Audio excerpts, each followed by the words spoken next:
Believe it or not, these 2 sketchbook pages took me 5 hours to fill, and I had to edit 2 hours of footage to get this video out. So if you wonderful people want to show me some love, then make sure to watch the entire video today.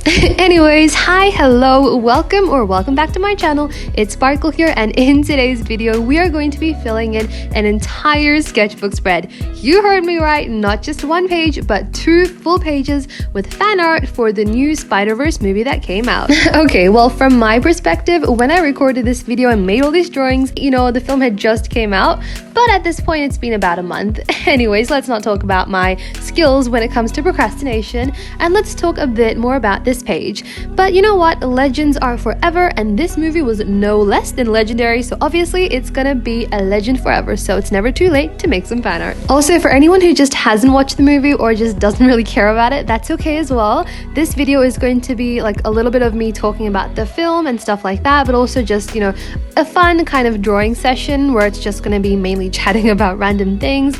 So yeah, feel free to grab your sketchbook and draw along with me. Also, you might have noticed how we're only like a minute in the video, but I've already shown you guys half of the sketching process. That's because, like I said before, there was a lot of footage to edit, so this video might move a bit fast, but don't worry, it's still 16 minutes long, so we have a lot of time to just chill and have fun. Anyways, so on this sketchbook spread, I'm going to be drawing Pavitr, Gwen, and Miles, as well as some, I guess, like movie scenes as well. And honestly, when I was sketching this out, I didn't really have any kind of idea as to how I wanted the final page to look, so at this point I was kind of just winging it, and you know what, let's find out how it turns out. Okay, now personally, when I was young, yes, I did watch the Spider-Man films, but I never really cared too much about it. Like, I knew there was a superhero called Spider-Man and stuff, but I was like, alright, yeah, okay, what am I supposed to do about it? But then, I think in like 2020 or something, I really got into Marvel, and I watched like all the Marvel films, and I fell in love with the entire Marvel Cinematic Universe. And just when I was like getting involved with the storyline, the characters and everything, the final film came out, and spoilers, yes, a lot of my favorite characters did die, and I was so sad. I was like, what? I just started watching Marvel, but they're all dead? Like, that's so sad. Anyways, back to the point. And then the recent Spider-Man film came out last year, the 3rd one with the 3 Spider-Man actors. Now, that film was pretty good, not gonna lie. And then I was watching this film, and I was kind of like, well, how does it really connect? I was a bit confused because, you know, there are so many Spider-Mans now to keep track of, but then everything tied together so well in this second film for me when I kind of understood more about the Spider-Verse. And again, another spoiler about the canon event, and it all just kind of made sense, so that was kind of nice. Anyways, you know what my favorite part in this film was?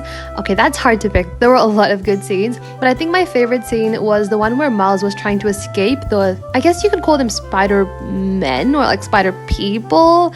I don't know, all the different variations or like variants of Spider-Man, and that was a really cool scene. Like, it was so hilarious. And like, for me, whenever I see those escape scenes in like live action films, they're always so serious, and you're actually scared that the character might get hurt and stuff. But in this animation film, it was so funny. Like, it was serious. I was like at the edge of my seat, but it was also hilarious at the same time, and that's just something I really admire about the film. Also, it doesn't really matter if you don't like Spider-Man or something, but I recommend at least watching the trailers to the film, because the graphics and the animation and everything is so cool. It's like something that we've never really seen before. Like, the first film and the second film, they literally, in my opinion, outdo all animation films in terms of the graphics, the creativity, the lighting, the effects, the way that emotions are conveyed just through the presentation of these scenes. And honestly, if you are someone who likes to draw, this will definitely give you a lot of inspiration to both experiment with your art and try new things. So yeah, I'd recommend that too. Anyways, on a different page, let's talk about something else, and that thing is that my sketchbook is almost done. And yes, I did say almost, but don't expect the sketchbook tour to come out anytime soon, because I have a couple of pages that will take me some time to film, because this time I'm planning to take my time as I finish my sketchbook instead of just kind of rushing to get it done like I always do. So it might take me a while, but there will be a sketchbook tour coming out eventually. I was actually just a tiny bit annoyed because this time last year I had started my second sketchbook, and this time, like a couple of years ago, I had like finished 5 sketchbooks already, and when I think about that, it's kind of, I guess, frustrating to think that I'm still on the same sketchbook, even though I don't want to be on the same sketchbook. Like, I'm the kind of person who generally finishes sketchbooks in like 3 months and stuff. But ever since I've like started my channel and everything, it's just been like a little bit harder for me to rush and fill my sketchbook and just draw stuff randomly. I mean, I try not to put pressure on myself. I do try my best, but sometimes I just can't help it, you know? So yeah, that's why. Anyways, life also seems to keep getting busier day by day, so that's also a thing. But in the end, I decided that it doesn't really matter. Like, in the end, who cares how long the sketchbook takes to fill? As long as I enjoy creating on every page and I have fun. So that's what I've been trying to do. Have fun, take my time. And let me tell you guys this, but I made the sketch for the sketchbook page on a Sunday, I believe. And then it took me from that Sunday 5 more days to finish the line art and all the coloring and highlights and everything. So technically, I've been working on this sketchbook spread for 6 days, pretty much a week. And yes, I have been taking my time. But like I said, that's okay, as long as I'm having fun. And when I finished this sketchbook spread, finally after 6 days, I felt so proud of myself. So for that feeling, it was definitely worth it. You know what? Usually I just kind of use one page to draw like fan art and stuff, but today I decided to make the drawing go for like an entire spread. And the reason I did that was because I wanted to draw as many characters and add as much detail to the page as possible. I really wanted to draw Herbie, but I couldn't find like a good reference on Google, so I kind of gave up on that idea. But this is just what I ended up with. And let me tell you, at this point, I was so nervous about this page, like right now as I was coloring the second drawing of Pavitr, because the composition just looked so weird, the colors weren't blending properly, everything was just going chaotic, and I really just wanted to give up on this page and just like stop recording, stop wasting my time. But I'm so happy I pushed through, because just wait and see, it's going to turn out looking amazing. Also, this is really random, but I've just been getting a bunch of YouTube recommendations of videos where, like, you know how people compile TikToks of like, you know, drawing videos and stuff. I've never really watched those types of videos. I guess I did like watch 1 or 2 back in the day, but I never really cared too much about it.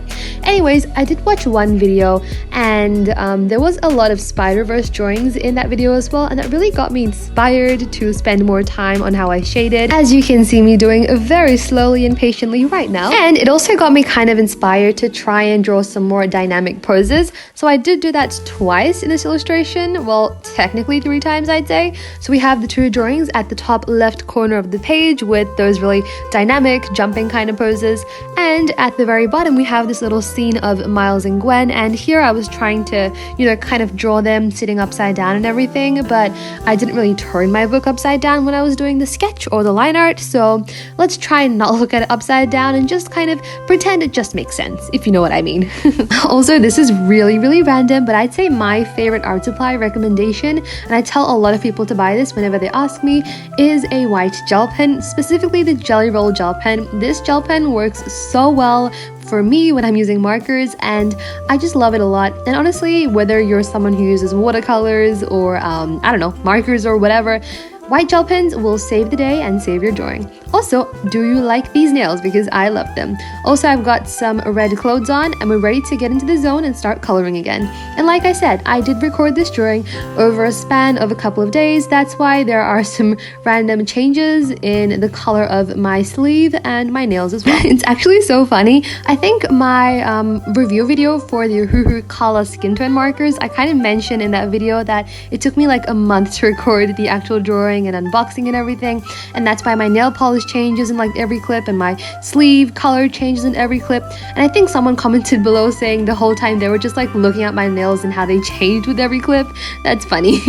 I hope no one does that for this video, but if you do, let me know in the comments and we'll laugh together. Also, can we just take a second to look at the face? Like, just look at the shading on the face. I'm obsessed. It looks so good. I've kind of found this, I guess you could say, like an adaptation of my current coloring style, which just makes the nose and the cheeks look so much better. It just makes the drawing look like it has so much more depth, and the nose, I guess it just has more dimension in this way.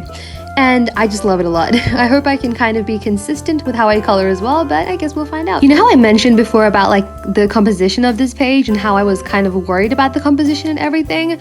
Well, let me tell you, something else I was really concerned about the whole time was the color palette. Like, yeah, I drew these characters on a spread, but then I didn't really think about the fact that they're all gonna have different color palettes and they're not really gonna tie together. Like, just look at these two characters. One guy has red, the other one has pink. Like, what's going on? And I started stressing out just a bit, but by the end of this video, I did kind of find a way to tie everything together and I guess make my sketchbook look a bit like a comic book page with like mini comic book panels in a way. But don't worry, that is a story for later. Also, I have a little surprise to show you guys, and the thing is, a lot of you guys can't see what's going on behind the scenes as I draw, but only I know that I always have this adorable little fluffy, cute baby sitting on my lap the entire time I draw, and he decided to give a guest entrance. So here we go with that. Want to give a guest entrance? Look at the camera. There you are, guest entrance. Junie Pie, can I draw? Can I draw?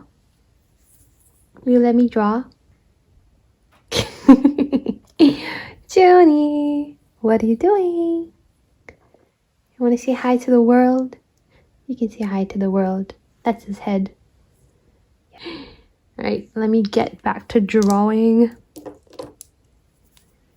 No drawing? You don't want me to draw? What am I supposed to do then? Is it June time? It's June time. Coming back after an interval. Boop. Okay, now don't be fooled, Mr. June is adorable. I'm not saying he isn't, but he's also really stubborn, and I'm guessing that you guys probably think that he just kind of got off my lap and, you know, went to mind his own business after that. But the truth is, I did stop recording from that angle, but he was still sitting on me. Like, for the rest of the time that it took me to complete this drawing here, he was sitting on my lap the entire time and, you know, just being adorable. So I did try to just kind of draw while he was on me, and honestly, it's the best thing ever. Like, if you have a dog, you know it's amazing. Just them cuddling with you, it's the best thing ever, and I would not trade it for anything. Usually I would choose him over art, but I really just wanted to finish this drawing, so I decided to see if I could get the best of both worlds.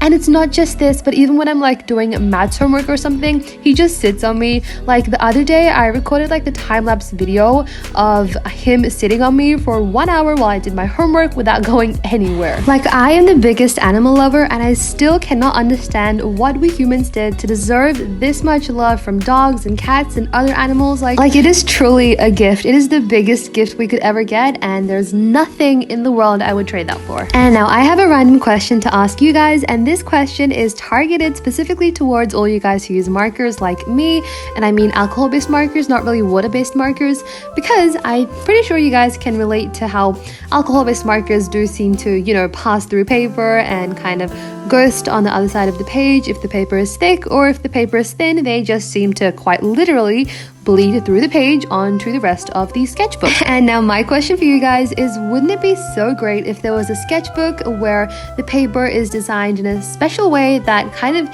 keeps the markers from bleeding or even ghosting onto the other side of the page? Well, technically there is. I've heard about like render sketchbooks and stuff that they do pretty much that. I've never tried it before, but they seem to be a little bit more on the expensive end. But recently I came across something which I was not expecting to find at like a pretty affordable store, and I found these 2 books for $7. And now stop lying. Let's be honest, the real reason why any of us buy books is because the cover is pretty, and the covers were really nice for those books. So I got the book and I was like, yeah, this is a writing book and stuff. I'll just use it for note-taking or like making a checklist every day or like, you know, whatever. And I decided to just record the unboxing process for the video, and then I just tested out markers inside, and I was so shocked because surprisingly the marker ink did not at all bleed through to the other side. But just hold on a second. Sometimes things sound really great until you realize that there is some kind of hidden problem with it, which there kind of was with that book, but don't worry, I'll be talking more about that in that video.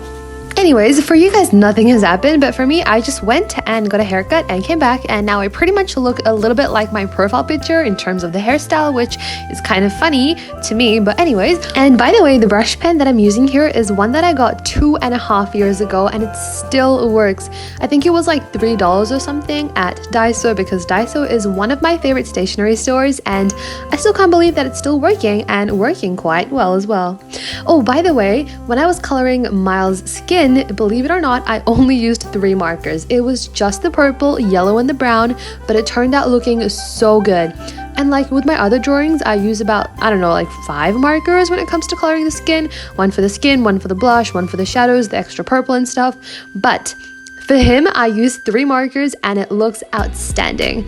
Also, let's just take a moment to admire how the drawing currently looks, because I decided to do something just a bit crazy. Because the thing is, I spent so long on this sketchbook spread and I was so scared I was going to mess it up, which is why I recorded the previous clip of just how it used to be in case things go horrible. But what I'm doing is I'm pretty much just going ahead and adding some colorful boxes behind each character and just in random spaces just to fill up the page and hopefully to bring the composition together and the colors together as well. But honestly, I was so scared the entire time I was doing this, because I had no guarantee that it would turn out well, and I had no option to like click the undo button. So I was very scared, but don't worry, we're gonna find out how it turned out. And in my opinion, this just made the entire spread look like some kind of comic book page. So it was definitely worth it. Anyways, guys, here's the final result. I love every single drawing on this page. I am so happy I didn't give up, because if I did, then this would have never come to be. Anyways, guys, let me know your thoughts in the comments. Let me know your favorite character from the movie. And I don't know, if you have any other fan art suggestions, let me know that too. Also, if you watched the entire video, thank you so much, and let me know that you did by commenting this emoji down below. Anyways, my wonderful magical sparks, thank you so much for watching this far. I hope you guys all have a fabulous day. Stay awesome as always, and I'll see you guys in the next video. Adios!